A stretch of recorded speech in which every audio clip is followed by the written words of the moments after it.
All right, we are here with Eric D, bass player and vocalist of Crash the Party. Eric, how you doing today? I'm doing pretty well, Matt. How are you?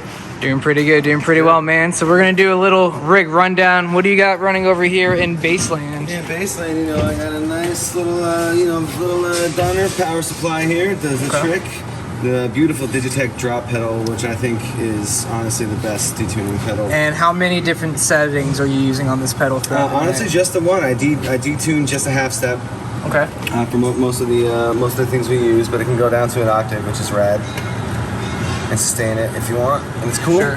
The next thing, my main thing here is the Valaton Dapper bass rig. It's just like, it's pretty much a fly rig knockoff, and it's like a quarter of the price, and it does all the same stuff, and it sounds great. So are you using all of the different effects and settings on here throughout the night? Yeah, pretty much everything except for the bass amp. It depends on where I am and how it sounds, but sometimes I'll throw this on as an extra little preamp to get some extra tone, some extra boost and whatnot. But yeah, I got a compression, got a little dirty, bass amp simulator, octave, and chorus, which is rad. Also, it has an XLR out.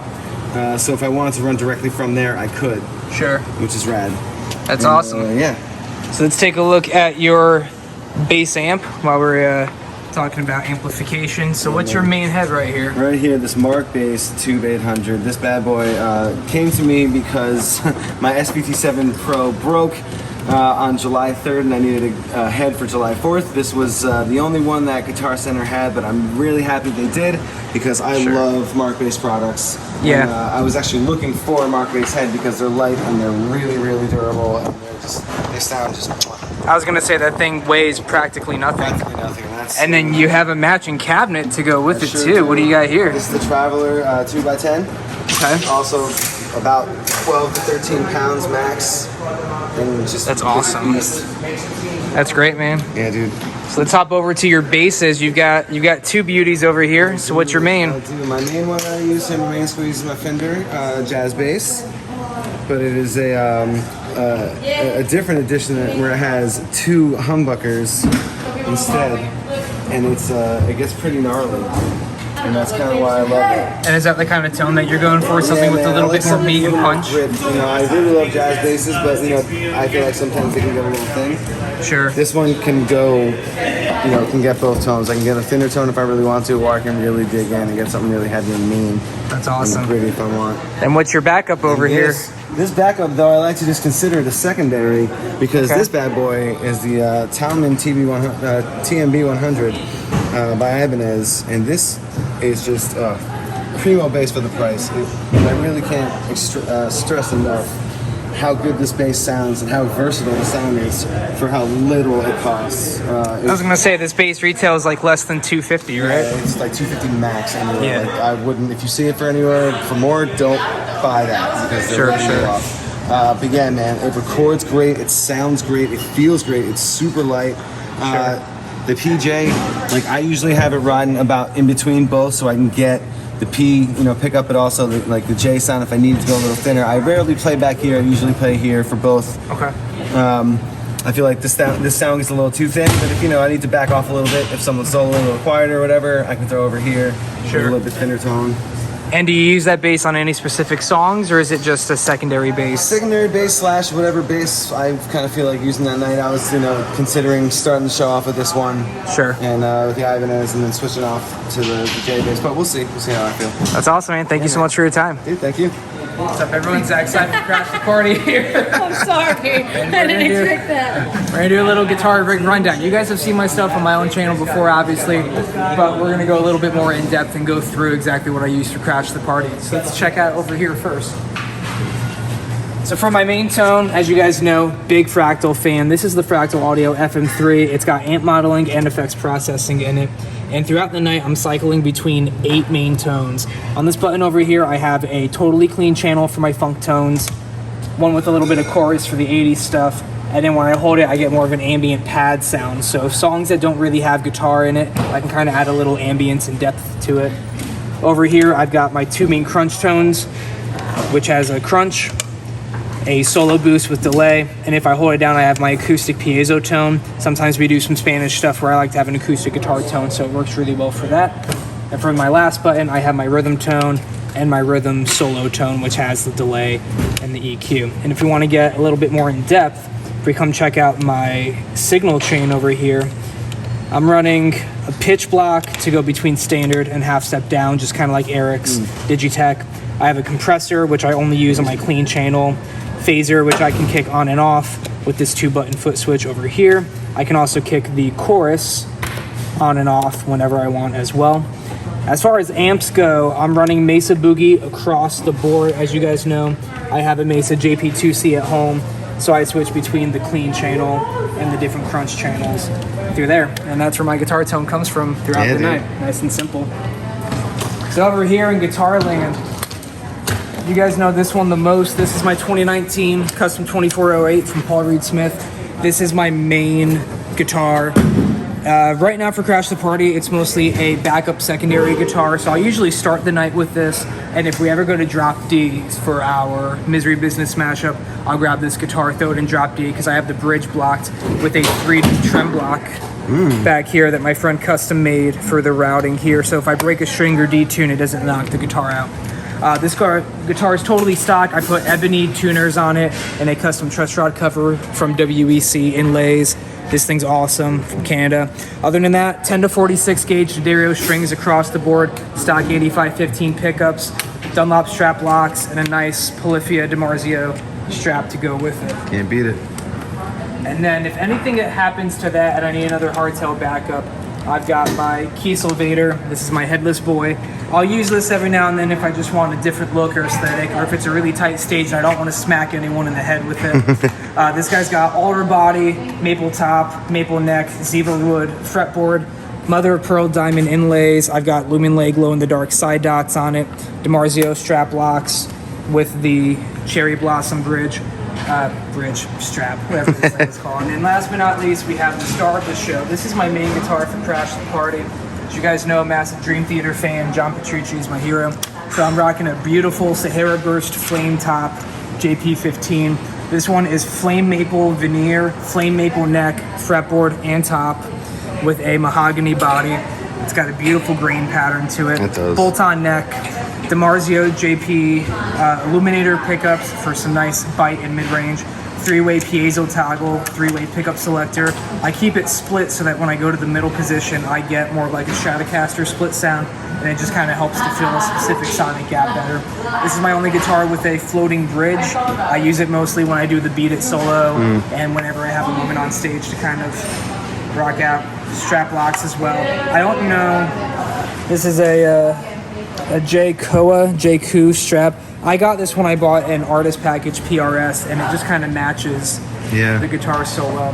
And as always, all my guitars stay inside of this wonderful Quantum Industries GTX-01 Chibo guitar case. Fits 3 guitars. I've got LED lights in that I can flip on and off if I put batteries in it, which I did not, so I have to put new batteries in it.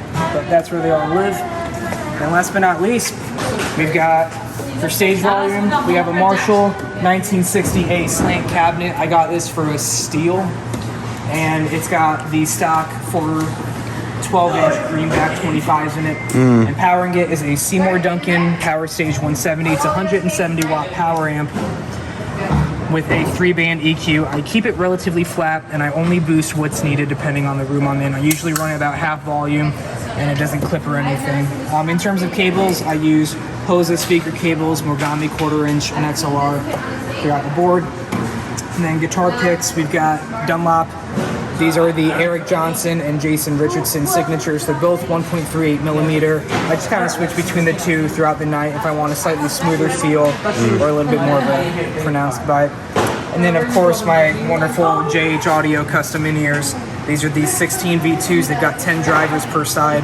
So when I put them in, it blocks out all the ambient sound from the audience, and I can hear music in just crystal clear HD. No complaints about that. The whole band is running Sennheiser wireless units. These are the G4 4th generation. We're all on these, and they connect to the in-ear pack, which we'll talk to Carlos about in a few minutes. Oh, yeah, dude. Awesome. And last but not least, we've got Danny Roman on the drums. What's good, Danny? How you doing, man? You're doing great, man. Today's actually your birthday, right? Yes, it is. Turning the big, what's the big number? 22 years old. Big 22? No. 29 today. All right, man. Well, happy birthday. Let's talk about this beautiful kit here. And this is the first time I've seen it. So what do we got here? So this is a Mapex Saturn V. It's a fast shell kit. So it's 22 kick, 10, 12, 14, and 16. They're all maple and walnut. Okay. Ply build. So yeah, they're all stacked up within each other. Maple walnut build, and my side snare over here. Yeah. Is a Whale City percussion from a stave builder out of Massachusetts. His name is Nicholas. Okay. And he built that custom. It was a maple walnut stave build. Okay. And I actually picked up that snare before I found this kit. And Gotcha. coincidentally enough, they were both maple walnut, so it kind of just totally made sense. Sure. And what made you decide that you wanted to use a side snare in your live setup? So I like a tight pop for my main snare for most of the tracks that we do, but we have a lot of country in some of our sets and some other like old school 80s rock or classic rock like that. So those usually have deeper snare tones. Sure. So for that reason I went with maple walnut because the walnut really helps it gain that lower tone. Sure. So I tune my auxiliary snare really low for those tracks like Superstition and those 80s rock tracks. And the Pearl Masters, this is 14 by 6.5, all maple Pearl Master snare. That I usually keep tuned up pretty tight. Sure. For the rest of the songs, I got drum dots on both snares. Yep. Remo head on this. I feel like the Remo heads tune up lower a lot better than the Evans heads. Everything else is all Evans, top and bottoms. Right. This I got G2s on the 10s and the 12s. Okay. And UV2 coated on the 14 and the 16s. And why are you using coated heads on the floor toms but non-coated on the rack toms? So I like my rack toms to sing. I like them to sustain a lot, you know? Sure. I like people to hear the definition of their tones and that pitch bend. And the floor toms, I just like them being beefy. So I feel like the coated sound just gets that beef out of the shell. It's a little more than the clear heads. Sure. So that's why I use clears on the racks and coateds on the floor. And for the cymbals, I have all Meinl. Yep. Meinl cymbals. I have, I guess, starting from the hi-hats, 14-inch pure alloy hi-hats. Okay. I have 10-inch Byzance dark splash. Up here, I have an 18-inch Byzance extra thin hammered crash. I have a 20-inch pure Meinl, 22-inch medium ride, it's the Byzance Classic medium ride. I have a Generation X stack here, down here. This thing sounds nasty. I love this thing, man. Yeah, this thing is I actually run a trading group on online, and I saw this come across, and I had to take advantage of it. But that's a 10 and a 12-inch, both stacked together. They call it a Generation X stack up. Okay. So that's the stack, the ride, and then I have a pretty beat down 16-inch Byzance. I think this is just a trash crash. Okay. I used to use this and double this on a 16-inch China for like a stack, but this started chopping up, so I figured it would sound really dope at the last right half. Like an effect symbol almost. Exactly. Yeah. Those are kind of the symbols I ride on for most of the night, and this will be an effect symbol. Exactly. Kind of almost like a fasty China, you know, not Sure. as bright. And then what do you got going on in the software hardware side of things? Yeah, for sure.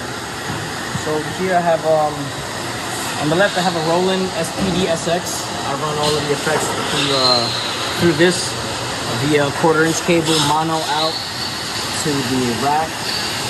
But this is pretty much where I have like slaps and claps, chimes, bass drops, 808s and stuff like that, just to kind of keep some of the songs more authentic to how they were made. Sure. Some songs sound a little tacky if they got claps and you put a snare over it, so kind of try to load as many similar sounds as I can to the tracks on the pad, you know? That's awesome. And over here I have a 16-inch MacBook Pro that I run the show through. the USB cable over here down to the interface. But this is the Ableton session. Click tracks here, backing tracks, and the bass tracks just for whenever we need those on an emergency notice. Sure. Where are my guitar tracks? Your guitar tracks are not loaded yet, but I do have them. You know me, I run a couple weeks behind. But also I got the Q mix here. I can kind of quarterback anything that anybody's having problems with back here without having to really stop the show or somebody run and do stuff like that. So worst case scenario, in between sets, we'll address any problems with the in-ear mixes on here. You're definitely a huge help with that also. So yeah, man. It's awesome. Ready for a good weekend worth of shows? Yeah, Cool. definitely super hyped for the weekend of the shows. That's awesome, man.